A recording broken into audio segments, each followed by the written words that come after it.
in the Bible. Ahmad Deedat will speak on a prophet in the Bible. I said, you understand English? You university students, you monkeys, a prophet? I said, what is a prophet? You know what a means? You don't know. It means any prophet.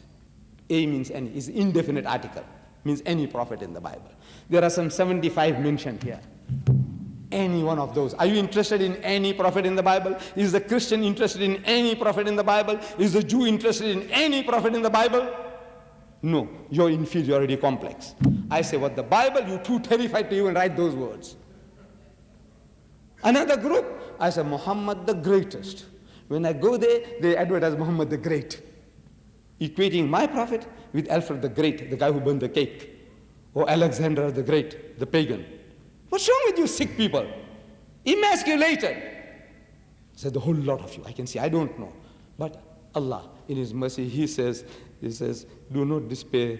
La taqnatu min rahmatillah. Do not despair of the mercy of Allah. I would not be Muslim like if I did despair. But I said, there's something wrong with you people. You better wake up. Wallah, it's an opportunity Allah is giving you in this time and age. In this age of technology, Allah has sent you here for reasons best known to you why you are here. But what an opportunity. They are thinking it's making the Christians' mouth water when they see you. Look, tonight, the people giving you literature. It's making the mouth water. You expatriates, you come here. He says, man, this is good stuff, easy meat. You are easy meat. They don't have to go to Malaysia, Indonesia, Bangladesh to preach. They can preach from their home base. They can sleep with the wife and children and they can come and preach to you. Language, they don't have to learn your language, you have learned their language. Culturally, you are westernized. Same sofa and chairs. What he has, same dining room table and chairs, which he has, there. They're not sitting down on the mat on the ground with the smoke coming from the kitchen, smarting their eyes. No. From every point of view, they feel that you are God sent to them. I said, yes, you are God sent to do a job of work also. Change them! People who can worship anything, everything, why won't they will not accept Allah Bari Ta'ala? Why won't they? The reason is you don't open your mouth. You know why you don't open your mouth? You're too terrified. You're suffering from a host of inferiority complexes. Get them out of you. Open the Quran, read the Quran, and let Allah speak to you.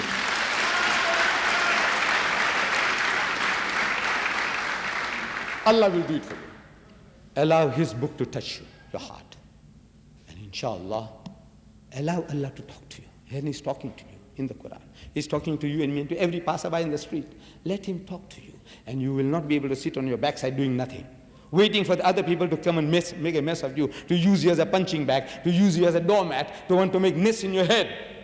Is that the role? Allah says no. لِيُزْهِرَهُ عَلَى الدِّينِ كُلِّهِ وَكَفَى بِاللَّهِ شَهِيدًا. And enough is Allah is a witness to this fact that He's going to make His deen to prevail. It's a privilege Allah is giving you. Take it. وَآخِرُ الدَّعْوَانَ أَنِ الْحَمْدُ لِلَّهِ رَبِّ الْعَالَمِينَ.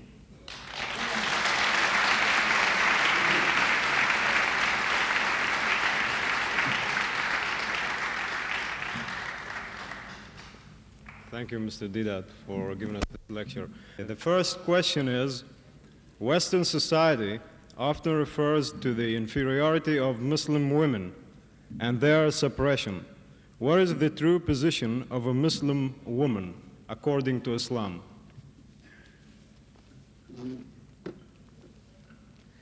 The position of the Muslim woman is, in Islam, that men have their rights and women have their rights. And the Quran says, Ar-rijalu kawwamuna al-nisa. It says, man is a degree above women because he is the breadwinner. See, if there's extra responsibility put upon an individual, naturally he has extra powers. In other words, in no society, Western society that I know, that if a man deserts his wife, he is apprehended and is made to pay maintenance. But if the case is in reverse, they don't catch the woman and make her to pay maintenance for the family. So this is natural because the man is the breadwinner, he is made responsible, so he is a degree above women. There is no such thing as absolute equality, men and women. But women actually rule the home. You know, like the Frenchman says that women can do anything because they govern those who govern everything. And it's a fact whether in a Western home or in an Oriental home, Muslim home. Is the woman, if she knows how, Shakespeare says, she stoops to conquer. If she humbles herself, he says, dear, what do you say? And the husband will turn and say, look, man, whatever you say, where you want to go, San Francisco or New York, whatever you say, he's prepared to give in. So in other words, now it's left to the woman what she wants to compete with man. We see the competition going on and it's creating all the problems. You do the same thing, your problems will be the same. So in Islam, the position is that they both have their rights. Men have the rights and women have the rights, but they are not absolutely equal. In the sight of God, they are all equal. But for social purposes, there is, like, for example, divorce. There is, for example, man can have 4 wives and a woman can't have 4 husbands. You want equality? That the woman also can have 4 husbands? Well, you try it and see what happens.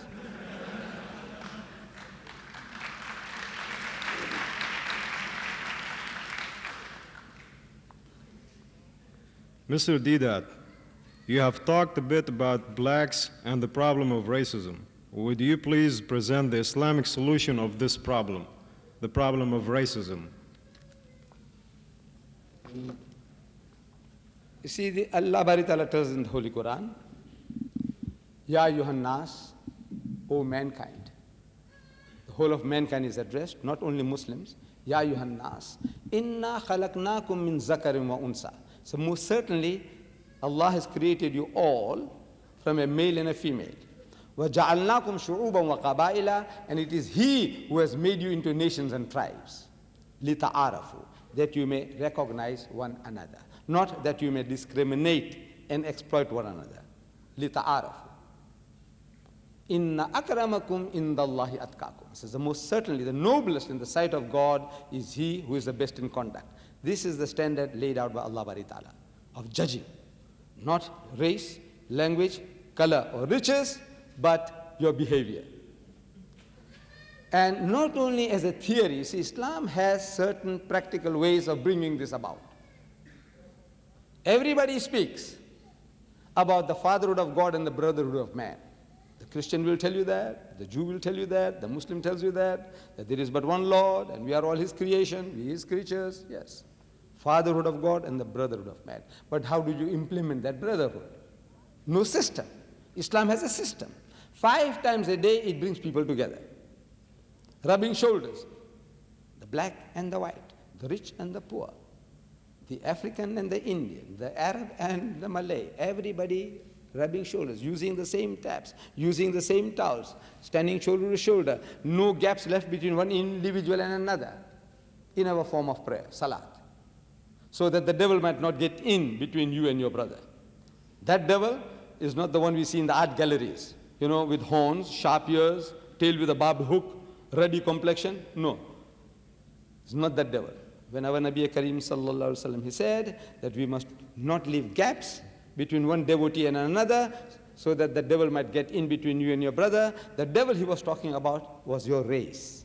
I'm white, he's black. I'm rich, he's poor. That devil must not be allowed to get in between you and him. Because if you did, you see, if I stand at a distance, this guy is a Negro, I'm an Indian, I'm an Arab, he's an Ajam. No, there's no opportunity. So stand shoulder to shoulder, no gaps left. In other words, a practical system. Then, if one can afford once in a lifetime, go on a pilgrimage. On a bigger scale in your social environment, Fridays, the masjid, the cathedral mosque, the Jummah masjid. And hire this thing, Eidgah, on Eid occasions. Get out and get people from all over the place into one common place. And on a universal level, go on a pilgrimage. There you go and you get surprise of your life. He says, what? Man from Tamil Nadu? He's a Muslim? Because in my country, all the Tamils are Hindus. Hey, he's Tamil and he's a Muslim. This man here, pitch black, like coal from Ethiopia, Muslim, my brother. And this guy here with blonde hair and blue eyes, like a German or a Norwegian, Muslim from Turkey. No, it eliminates racism.